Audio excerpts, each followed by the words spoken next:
Hey everybody, my name is Sinakolo Sinayola Dlamini, but you can call me Snow, and today we'll be discussing how to get 7 distinctions in your March exam. Vuka, vuka, vuka, vuka, vuka, vuka, vuka, vuka, vuka, vuka, vuka, vuka, vuka, vuka, vuka.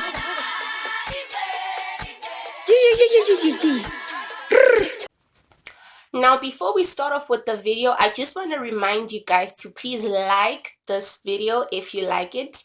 Comment for anything that you may ask, or just say hi, a shout out. I will respond to you guys. And please subscribe to my channel. We're a very lit channel here where we talk about grade 12 work, health, wellness, and lifestyles. So since the goal here today is to get 7 distinctions, and when I say 7, I mean 7 distinctions, I have some notes right here that I want to talk to you about, you guys, and I have constructed a timetable that we will later discuss, entailing how you achieve this. They say that it takes 21 days to start a habit, so I want you guys to do this for like 21 days, and I'm sure after that you'll have no stress, none whatsoever, and you'll be able to cope. And I'm sure that this will help you for your June exams, for your finals, and your trials if you continue with this process. So the first thing I'd advise you to do is to exercise.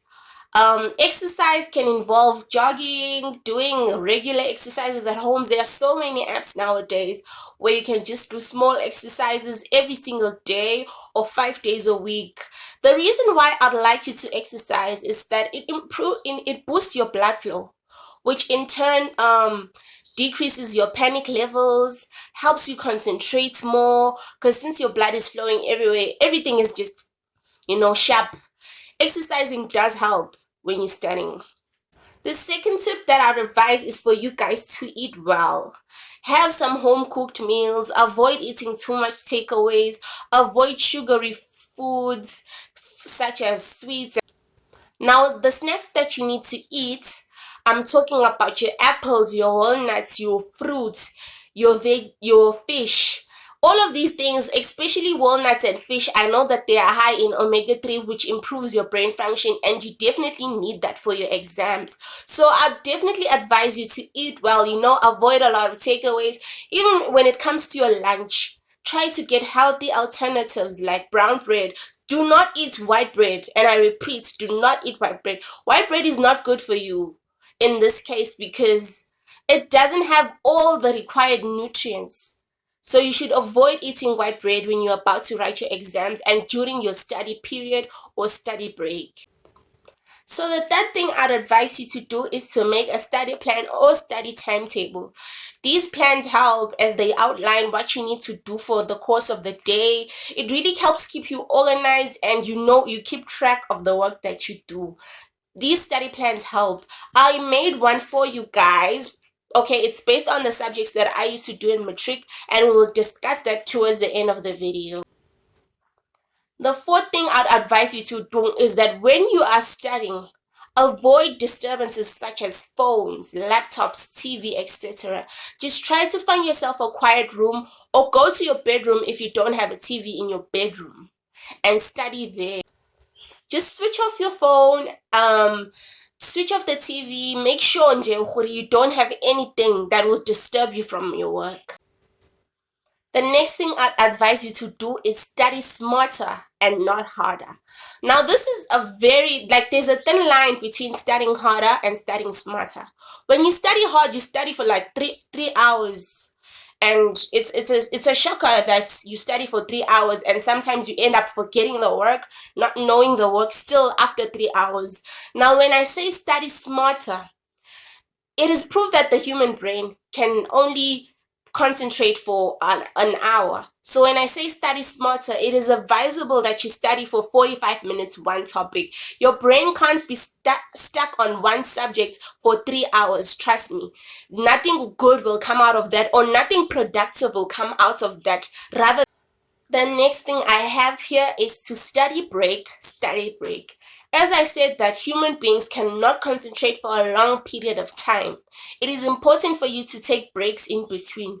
So what I advise you to do is to study for 45 minutes, take a 15-minute break, study for 45 minutes, and take a 15-minute break.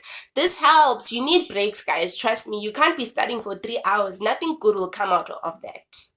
You should also play with your topics while you're studying. Like, don't study one thing, such as, you know what, I'm just going to focus on Euclidean geometry.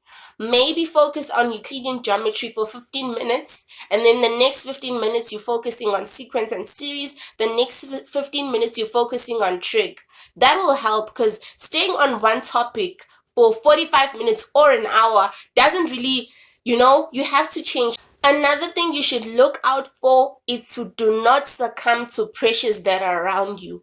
No means no. If you live in boarding school or a hostel or anywhere where you have your fellow mates or fellow peers then want you to go partying and do this and do that, do not succumb to things that you cannot handle. Maybe for them it's okay for them to go party, then they come back and study. If you know that you're a person and you're behind, you're lacking on your work, study first, then you can go for partying and chilling later. But first, make sure that you have a balance. Your schoolwork should be here and your entertainment should be here. So every time it shouldn't reach the same points. Make sure that you do not succumb to pressures that will make you reach the same points, because then you will fail. Make sure.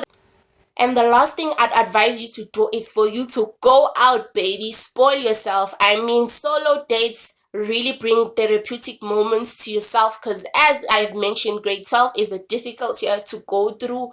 So solo dates are important. Even if you're not doing solo dates, you're going out with your friends, it is also important. As much as you shouldn't succumb to pressures, but you should allow yourself once in a while to go out and have fun. You can even invite your friends over, cook for them. I enjoy doing that. Even in my varsity level, I enjoy doing that. Chilling with my friends. But there's a time and place for that. And it shouldn't exceed the amounts of time you spend on your schoolwork. But spoiling yourself is definitely important. Ungazinxishi nice time, baby girl. Okay. This is the timetable that I drafted for you guys to use as an example. These are the subjects that I used to do in matric, and you can also make your own timetable based on the subjects that you are doing. This is a draft, guys, so you can work and play with your own. So I'd say the time that people come back from school is boma 3 to 4. But let's just say you come back to school at 3:30. Have your lunch or whatever, eat, rest a bit. Then on 4 o'clock, you start your learning. You start with your homework. I give 3 hours for that, for you to finish all your homework, assignments, anything that you need to do that'll be due for the day. And then you take a break again, and then you do your maths. Your maths for 45 hours. Like I said, interchange topics. Do not get stuck on one topic or one problem. Just have fun. Maybe 15 minutes you do this, 15 minutes you do another topic, 15 minutes you do another. Same goes. I like pairing maths with life science, because I feel like maths, you just need to know how the principles or how the work is done. There are no notes. So since life science has a lot of notes, I used to pair my maths with life science a lot of times. That's why you can find life science is the next subject that I have here. I used to, it's good to also, when you're studying 2 subjects a day, it's good for you to know how to pair your subjects. Like, have a difficult or a major subject and have a not so major or not so difficult subject. Like you have your maths with like you have your accounting with your English, your physical science with any language. I put second language because some of y'all do Xhosa, some of y'all do isiZulu, Sesotho, Isipedi, etc. Afrikaans, So have that. And guys, do not neglect the languages for studying, because I feel like the languages you have to study for. If you're not reading your novels, you studying your poems. If you're not studying your poems, you're familiarizing yourself with the grammar and everything that's in the comprehension. It's important for you to practice past papers in languages as well, because your languages can literally get you high marks if you practice. So this is why I have them in my study plan. And for life orientation, because I know that I don't know if things have changed, but I remember we didn't have tests first term for life orientation. You had an assignment. So use your life orientation time to focus on your assignments. Make sure you bag like Boma 90.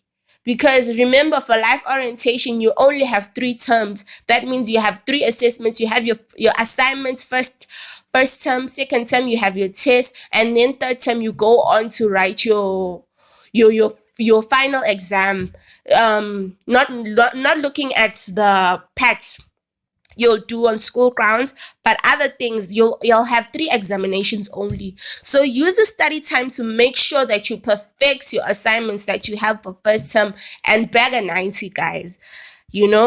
And don't listen to people who say that life orientation is not considered in points. There are some universities that consider life orientation. Like if you get a 90, that's a 2 points extra on your APS. If you get an 80, that's 1 point extra. If you get a 70, it's something like that though. But if you get higher than, no, these varsities differ.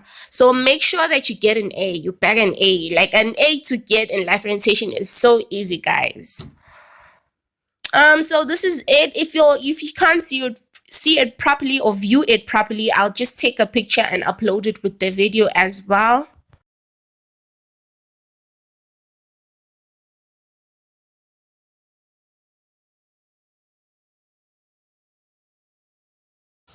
Okay, everybody, unfortunately we have reached the end of our video. Thank you so much for watching and supporting. Please comment down below of which study method or what you do in order to make sure that you bag the distinction. Post matrix advice here, down here. Tell us anything that you did to make sure that you bag those distinctions that I had not mentioned, or tell us your experiences simply. So thank you so much for watching, guys. I'll see you next time. Bye. I do it for the little girl. I've been Peter Marisburg, straight from the slums deep down in Mlas. Bang for the was good now.